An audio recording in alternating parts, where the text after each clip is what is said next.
देखिए, सच बात तो यह कि पूरा हरियाणा नहीं, पूरा देश मोदी जी के खिलाफ है। पहले मोदी जी के नाम से जीते थे। मोदी जी आपने खुद देखा चुनाव में कम गए हैं। झारखंड गए, गुजरात गए, अमेरिका गए, नहीं तो गली गली हनुमान का गदा लेके कौंसल के चुनाव में भी घूमते थे। पता इनको भी था क्या हम हार रहे हैं, पर ये क्या खेल हो रहा है समझ से बाहर है। क्योंकि बैलेट पेपर में बड़े 70 तक 72 तक हम पहुंच गए थे, ईवीएम खुलती फिर हम गिरते चले गए। ये खेले को समझने वाली बात है। भारतीय जनता पार्टी ने चुनाव महाराष्ट्र को साथ नहीं लिया, ये कोई कारण हो सकता भाई हम जीत के जाए, मोदी जी कभी हार के नहीं जाते हैं। सही मायने में अगर हरियाणा में कांग्रेस पार्टी हारती है तो पूरे हरियाणा की हार है, महिला की, मजदूर की, दलित की, हर आदमी की हार है। हर आदमी कांग्रेस के साथ और हुड्डा राहुल गांधी के साथ है। ये परिणाम किसी को समर्पित नहीं होंगे, कोई हजम नहीं करेगा। अभी मैं सुबह से मीडिया में हूं, हर आदमी पहले ही बधाई दे रहा था। 4 दिन पहले तो बीजेपी वाले भी बधाई दे रहे थे। अचानक इस तरह के परिणाम जैसे ईवीएम खुली है आ रहे हैं। सोच और समझने वाली बात है। ये 10 साल में चल क्या रहा है देश में कि लोकतंत्र का हत्या हो रही है, सरेआमी हो रही है। मैं कह रहा हूं 70 से ज्यादा कांग्रेस की सीट होनी चाहिए और यहाँ बिल्कुल गिरते जा रहे हैं। और बैलेट पेपर में हम 70 भी पार कर रहे थे। सवाल बहुत बड़ा है, इस पर सोचना समझना पड़ेगा। ईवीएम से हमें सोचे अलग रही है, झगड़ा करते रहे। मैं तो सुशांत ये चुनाव हार, लेकिन अब जगदीश भाई, लेकिन मैं आपको सच बता रहा हूं, पब्लिक से हम लोग भी बात करते हैं। पब्लिक 3 वर्ड जो है ना कांग्रेस के नेताओं के मुंह से सुन के बोर हो गई है, अडानी, अंबानी और ईवीएम।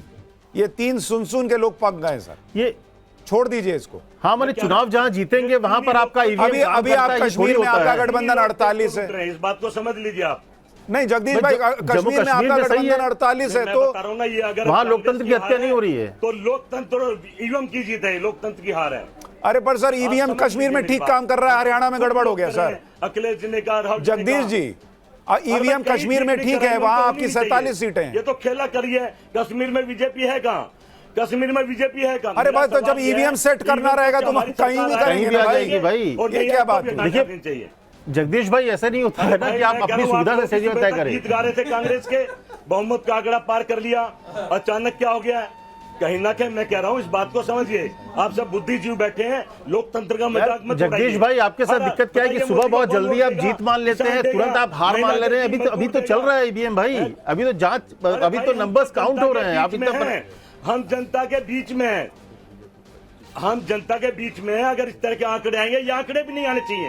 ये भजम ही नहीं है किसी को भी। आप बात करिए बाहर जाके, गोदी मीडिया के अलावा किसी से पूछिए, यहाँ सारी मीडिया खड़ी है, सबके मुंह हुए ये हुआ क्या? भाई कहीं ना कहीं आप इसको मजाक में मत लीजिए। ये लोकतंत्र की हत्या है। मोदी जी को कोई पसंद नहीं कर रहा है। मोदी जी खुद चुनाव में नहीं जा रहे थे, आरएसएस ने क्या दिया, आपका चेहरा छानिए, पीछे हो जाइए। पर फिर मोदी जी जीत रहे हैं, भारतीय जनता पार्टी जीत रही है, तो कैसे जीत रही है? सवाल ये है। आप इसको हंस ले कैसे ले ले, मजाक में ले ले, पर देश के प्रति आपकी भी जिम्मेदारी होनी चाहिए।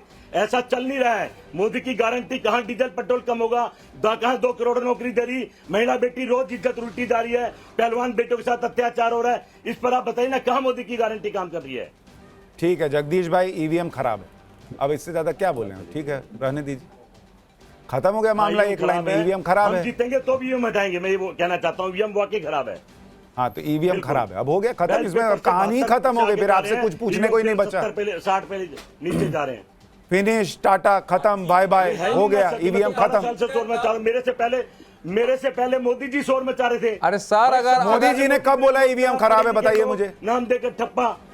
अरे सर क्या बात कर रहे हैं? ठीक है चलिए, अब मैं क्या बोलूं सर, मैं क्या बोलूं? हर बार इलेक्शन के बाद यही माथा पिच्ची, यही लड़ाई।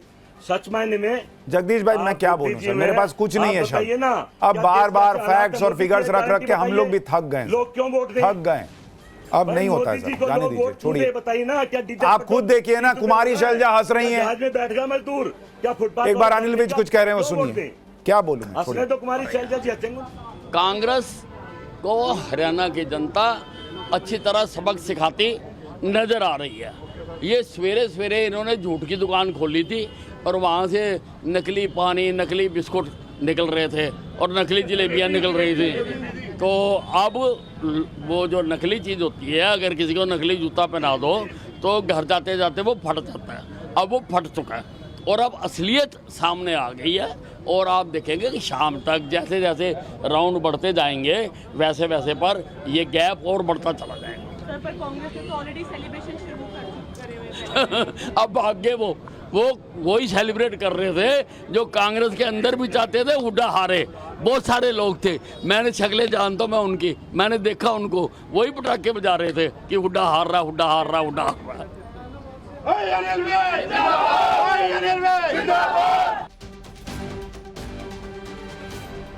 तो अनिल विज को उम्मीद है कि बीजेपी सरकार बना लेगी। बड़ी खबर यह भी आ रही है कि खट्टर साहब का जो इलाका है, जीत का अंतर बढ़ता जा रहा है, अनिल विज कह रहे हैं, यह बड़ी खबर है। और इस बीच खबर यह आ रही है कि करनाल जो खट्टर साहब का रीजन है, वहां पर 5 विधानसभा सीटें और 5ओं पर बीजेपी बढ़त बनाए हुए है।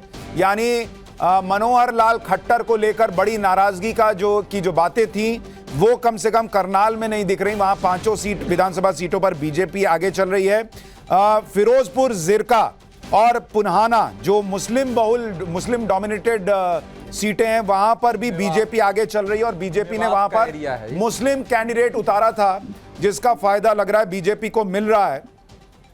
और इसके अलावा चरखी दादरी, वहां पर जो है बीजेपी आगे चल रही है। और जिन पहलवानों की बात हो रही है, विनेश फोगाट पीछे चल बड़ी चीज हो गई है। तो ये बड़ी खबरें हरियाणा से आ रही हैं। किसानों के सब जो आप बता रहे हैं, ये तो किसान आंदोलन का बेल्ट है। तो इसीलिए तो मैं कह रहा हूं कि सर, क्या ये मैंडेट नहीं माना जाएगा कि किसान, जवान और पहलवान उस प्रकार से तीनों फिर बीजेपी के लिए गया? देखिए, अग्निवीर मुद्दा यहाँ था। आप धरातल पर जाते तो अग्निवीर तो कोई बोल नहीं रहा था, उन नेताओं में था।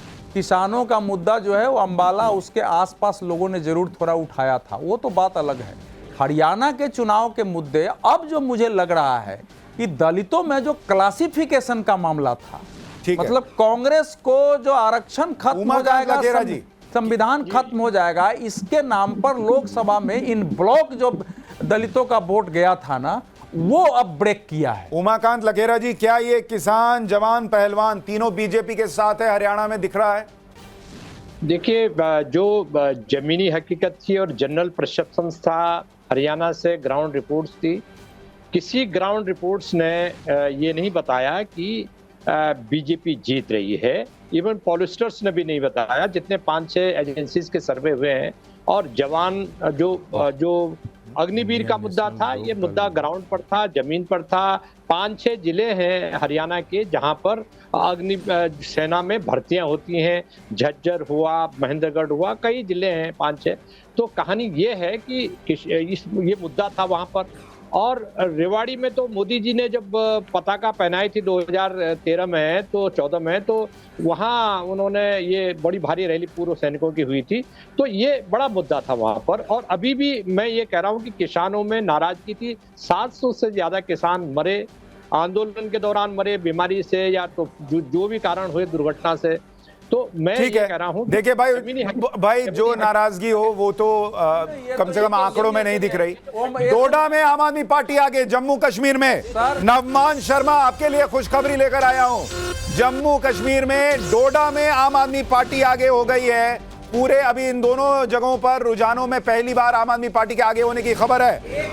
बहुत महत्वपूर्ण हरियाणा के लिए। 1 मिनट आ रहा हूं। नवमान शर्मा, थोड़ा सा मुस्कुराइए भाई, खाता खुल रहा है। मैं आपको यही बोल रहा हूँ कि अभी हमें इंतजार करने की जरूरत है। हमें पूरी उम्मीद है कि दोनों जगह आम आदमी पार्टी जो है विधानसभाओं में एंटर करेगी। इसके साथ ही हम देश की 6 विधानसभाओं में हमारे प्रतिनिधि होंगे, हमें पूरी उम्मीद है। देखिए, हम बहुत ऑर्गेनिक पार्टी है, ना हमारे पास पैसा है, ना हमारे पास रिसोर्सेज है, हमारे पास तो सिर्फ लोगों की ताकत है। हमने तो हरियाणा पे रिक्शों पे प्रचार किया है। हमारे पास कार्यकर्ताओं को खिलाने के लिए हमारे पास साधन नहीं थे। अच्छी बात आपकी ये लग रही है और लगती भी है कि आप लोग कम से कम ईवीएम का रोना नहीं रोते। जो हो रहा है ठीक है, ऊपर नीचे देखेंगे, क्या करना है नहीं करना है, गलती हो गई, अच्छा हो गया, वो देखेंगे। हर बार जो है वो ईवीएम को गाली देना, वो वाला काम आप नहीं करते हैं। ये कम से कम मैं इसको अप्रिशिएट करता हूं।